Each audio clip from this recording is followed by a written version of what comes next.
Mariana, muchas gracias por tu información. Vamos a pasar a otros temas. El Ombudsman Nacional habló sobre el plan de las instituciones en materia de respeto a los derechos humanos y adelantó que trabajará de manera conjunta con la nueva Comisión de la Verdad para el caso Iguala. Vea.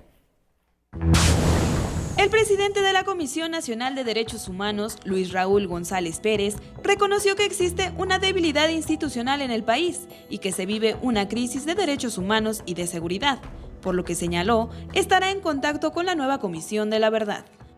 Buscaremos contribuir en todo lo que se nos solicite.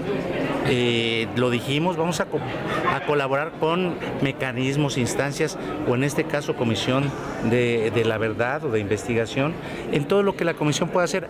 Ante las críticas que recibió por la recomendación 15VG/2018 que emitió la Comisión Nacional de Derechos Humanos sobre el caso de Ayotzinapa, indicó que los padres están en todo su derecho de manifestarse y que respeta su dolor. Sin embargo, las investigaciones hechas son las que más se acercan a la verdad.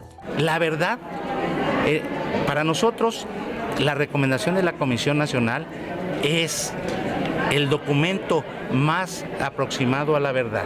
Eso es lo que consideramos. Bueno, corrobórese lo que estamos señalando. Segundo, la verdad nunca puede ser revictimizante.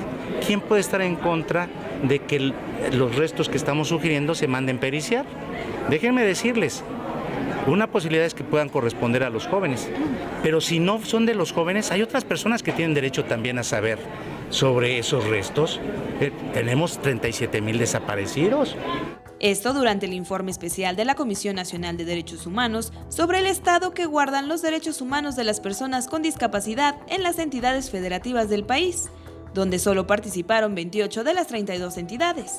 Se esperaban 800 respuestas y solo se obtuvieron 541, que indican falta de presupuesto para llevar a cabo las acciones de accesibilidad en todos los sentidos, medidas de sensibilización, así como figuras legales para protocolos adecuados que garanticen el acceso a la justicia.